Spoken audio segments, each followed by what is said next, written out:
Queensville, Ontario, October 1984. Dozens of neighbors are spread out across the fields behind a small farmhouse. Flashlights swinging through the dark, calling a 9-year-old's name into the trees. One of the men helping search has known this family for years. He'll spend hours out there with everyone else, checking ditches, pushing through brush, same as them. He already knows exactly where she is. Quick thing before we go back to that house. If solved cold cases are your thing, this channel's built for exactly this. So subscribe if you want more, and tell me where you're settling in from tonight. This one goes somewhere I genuinely didn't expect when I started researching it. Almost none of it goes where you'd think. Not the arrest, not the trial, not the ending. For a long stretch of tonight, you're going to know something this family didn't for 36 years. Just sit with that feeling. It matters later. Let your breathing slow, and let's go back to the beginning. Christine Jessop was 9 years old. Bright-eyed, a little feisty, the kind of kid who loved baseball and riding her bike, and would happily spend hours playing in the cemetery that backed onto her family's farmhouse in Queensville, a small town about an hour north of Toronto. She had a beagle named Freckles she adored, a pet frog she kept in the basement, and a crooked front tooth she hadn't quite grown into yet. Her father, Bob, wasn't home that October. 2 weeks earlier, he'd begun an 18-month sentence for misappropriating money from a relative with special needs. On the morning of October 3rd, 1984, Christine's mother, Janet, was planning a trip into Toronto to visit Bob. Christine went to school as usual. In music class that day, her teacher handed out recorders, small plastic instruments, one per student, and Christine was thrilled with hers, excited enough to want to play it for her mother and her older brother Kenny the moment she got home. She got off the bus that afternoon and let herself into the empty house. Her mother and brother weren't back yet. Unbothered, she found a nickel in the change dish and walked to the corner store for a piece of gum.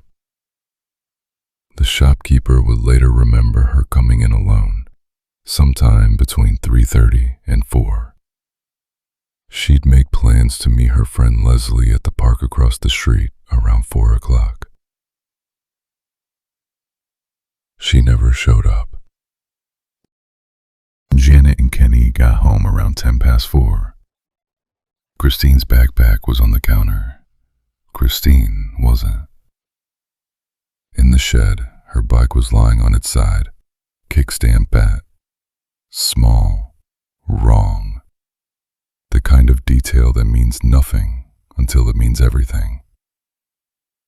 Her jacket was hanging on the hook by the door, but higher than she could have reached herself. At first, Janet told herself there was an explanation. She walked to the park. She called Christine's friends. Leslie said Christine had never come. By early evening, with the street lights coming on and no sign of her daughter anywhere, Janet gathered neighbors to search the fields, the cemetery, the nearby wells. By midnight, she called the police. Whatever happened to her, it happened inside a window of maybe 20 minutes. The gap between a school bus pulling away and a mother's car pulling into the driveway. Let that sit with you for a moment. 20 minutes is nothing. 20 minutes was everything. Within a day, Christine's disappearance was the biggest story in the country. Her parents handed police a list of anyone close enough to the family to have been let into their home without a parent present. One name on that list was Calvin Hoover, a family friend whose wife Heather worked with Bob at the same small telecom company where Calvin installed cable lines. The two families barbecued together. Their kids played together. Christine called Heather Auntie. 2 days before Christine vanished, Janet had driven the kids over to the Hoovers for a visit. While she was there, worn down and lonely with her husband in jail, she mentioned she'd be visiting Bob again in 2 days, and that Christine was too young for a place like that. It's possible, even probable, that Calvin overheard it, or that Heather mentioned it to him afterward without a second thought. Either way, if he was looking for a moment when a 9-year-old girl would be alone in that house, someone had just handed it to him 2 days early. The day after Christine went missing, Heather drove straight to Queensville to help. A police sergeant sat her down and asked her, as she'd later describe it, every question he could think of. She told him she'd been at work herself that day and assumed her husband had too.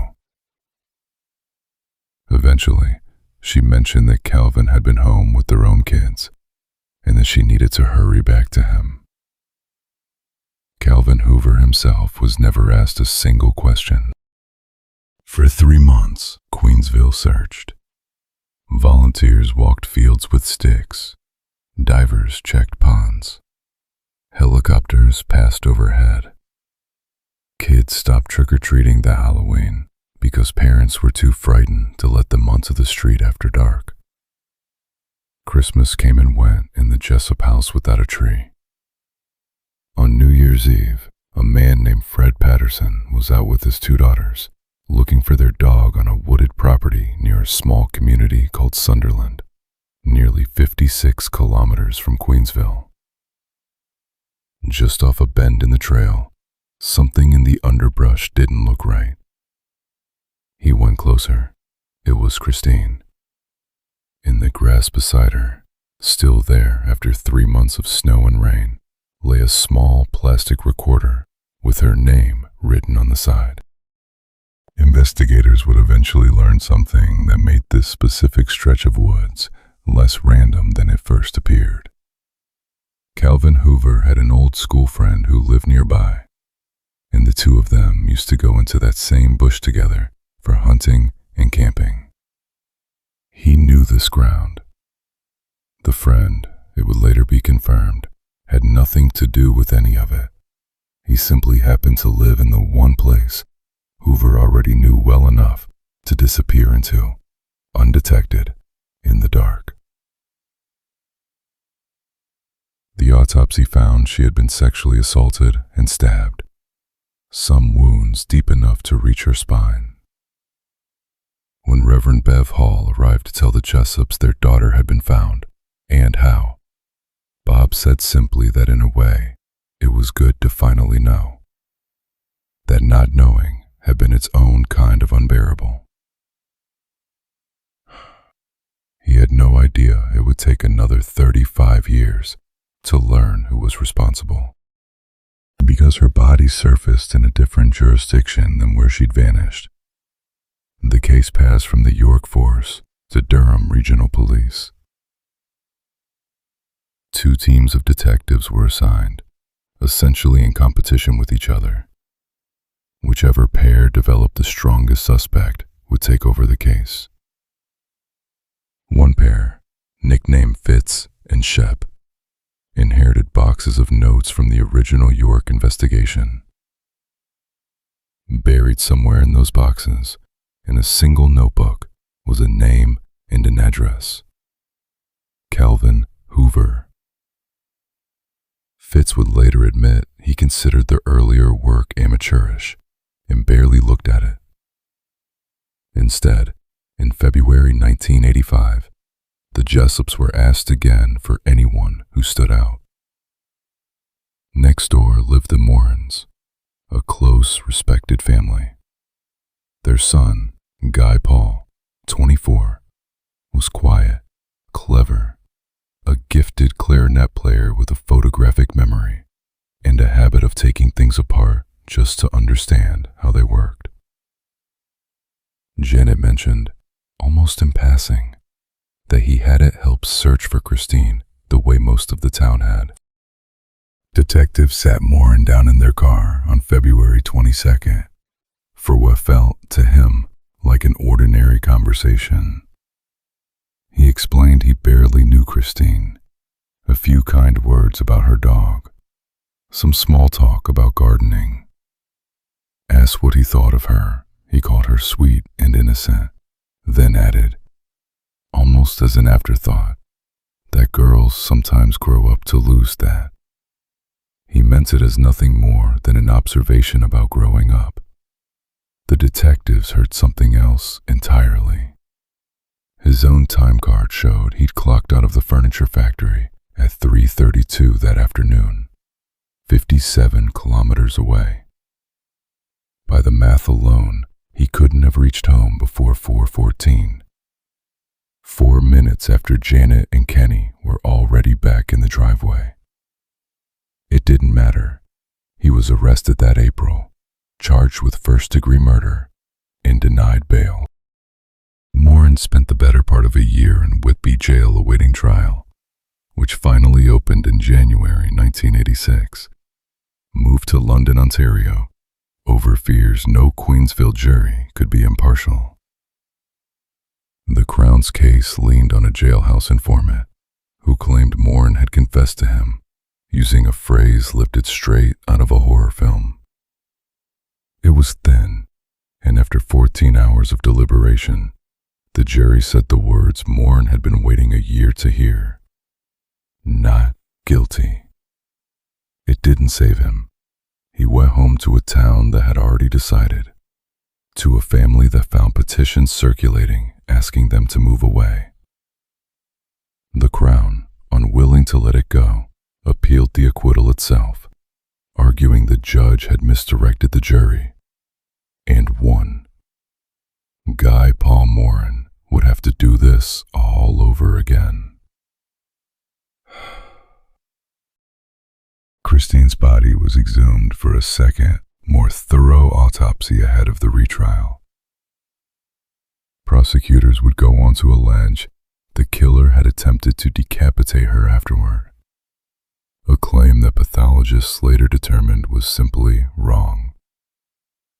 That what looked like an attempted decapitation was actually damage from months spent exposed to the elements. It wouldn't be the only piece of forensic certainty in this case that turned out not to be certain at all. By now, the years of suspicion in 2 separate trials had taken a real toll on this family that had already lost everything once. Bob and Janet's marriage didn't survive it. The second trial itself, which opened in November 1991, became the longest murder trial in Canadian history at the time. 9 months of a mostly circumstantial case, built once again on hair and fiber analysis that would later be discredited entirely. And this time, testimony from 2 separate jailhouse informants instead of one. On August 8, 1992, after 8 days of deliberation, the jury found him guilty. He was sentenced to life, sent into general population rather than protective custody, unusual for a man convicted of killing a child. Morin later admitted he was scared beyond belief. He needn't have been. Word had spread among the other inmates that this conviction didn't sit right, and nobody touched him. A committee of volunteers took up his cause almost immediately, and in February 1993, Morin was released on bail to await appeal. By then, DNA testing had advanced enough to compare biological evidence directly against a named suspect, and Morin unlike so many wrongly accused men before him, was eager to give a sample. On January 23, 1995, the results came back. The semen recovered from Christine's underwear did not belong to him. He was formally exonerated that same day, later awarded $1.25 million in compensation, and the province launched a full public inquiry, the Kaufman Commission, into how it had all gone so wrong.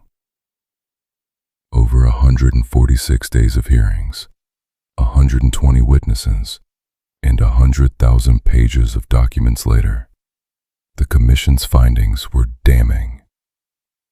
The crime scene had never been properly searched or sealed. Evidence handling had been careless enough, at points, that ice was reportedly melted off recovered remains with a hairdryer. And the two jailhouse informants who'd helped convict him were found, in the judge's own words, to be totally unreliable witnesses. The kind of people, he wrote, who were just as likely to lie as to tell the truth, depending only on where their own self-interest happens to lie that day. A month after Morin's exoneration, Toronto police took over the file entirely. A 9-person task force worked through more than 300 people, collecting DNA where they could get it. Not one matched. By the late 1990s, the investigation had, once again, quietly stopped. Here's the thing about a case file like this one. It doesn't forget a name, even a name buried in a box of notes one team of detectives dismissed as amateurish a decade and a half earlier. Calvin Hoover had been sitting in that file since 1984. A family friend, a familiar face, a man with an entirely ordinary reason to have been near that house. For over 3 decades, nobody circled back to ask why nobody had ever really looked at him.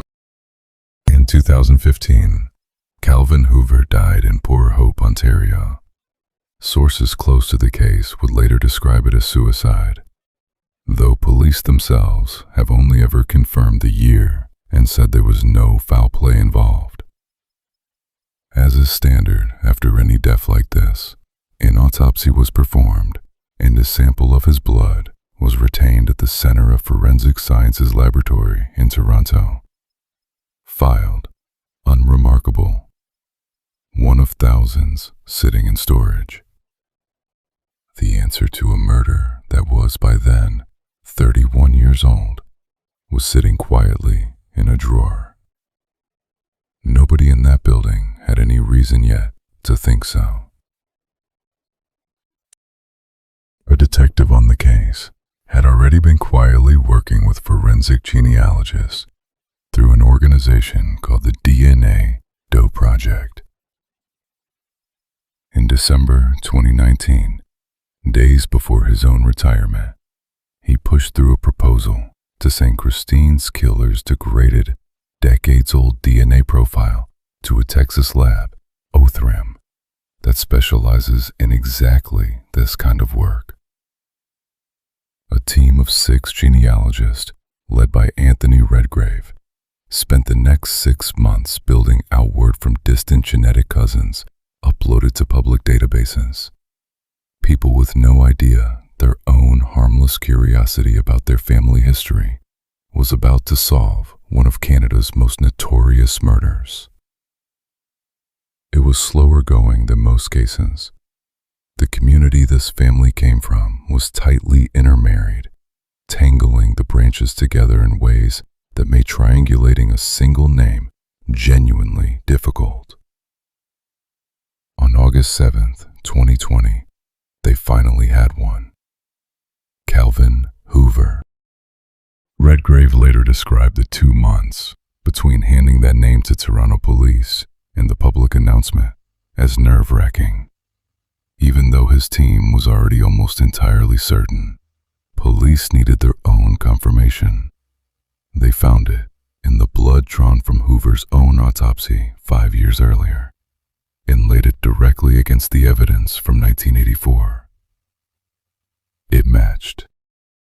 Toronto's acting police chief, Jim Raymer, told reporters plainly that if Calvin Hoover were alive that day, he would be under arrest for Christine Jessop's murder. 2 officers went to Guy Paul Morin's home that same morning to tell him in person before it became public. He kept his public statement brief. Relief for Janet and the family, gratitude that police had never let the case go, and one line that mattered more than the rest. When DNA cleared him in 1995, he said he'd always believed it would one day reveal the real killer too. 25 years later, it finally had.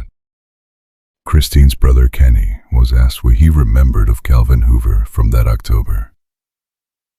He didn't have to think about it. Hoover hadn't just helped search the fields with everyone else. Months later, once there was nothing left to search for, he was at the funeral too. He was at the house for the wake that same night, standing among people who trusted him completely. Heather Hoover learned the truth the same way the rest of the country did. She told a reporter she was devastated that for 10 years afterward, she used to visit Christine's grave, and Calvin would go with her, standing quietly at her side every time. Little did we know, she said, he was right under our thumbs. She still has the last school photo Christine ever gave her, kept all these years without knowing what it would come to mean. Janet Jessop said it as simply as 36 years of waiting could be said. That she was glad it was finally over, that the end had come, that they had, at last, some closure. Kenny put it differently, that for the first time in 36 years, his mother wouldn't go to bed praying to find out who killed her daughter. He called it a miracle, said he couldn't find another word for it. Janet died in March of 2024 at 81. Her ashes were buried in the Queensville cemetery on October 3rd, the 40th anniversary to the day of the afternoon her daughter didn't come home from the corner store. Go back to that image from the very start of tonight. A crowd of neighbors spread out across the field, calling a little girl's name into the trees. Somewhere in that crowd is a man who already knows exactly where she is. He will go home that night like everyone else. He will attend her funeral a few months later and her wake that same evening. He will stand beside her mother at her graveside, on and off, for the next 10 years. And through all of it, he will live another 3 decades. A marriage, a divorce, an unremarkable life. And not one person will ever think to ask him the only question that mattered.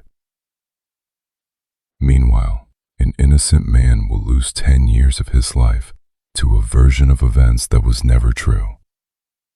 Convicted twice, freed once by chance, and once by science, for a crime built on a hair that was never really a match, and a confession that was never really made.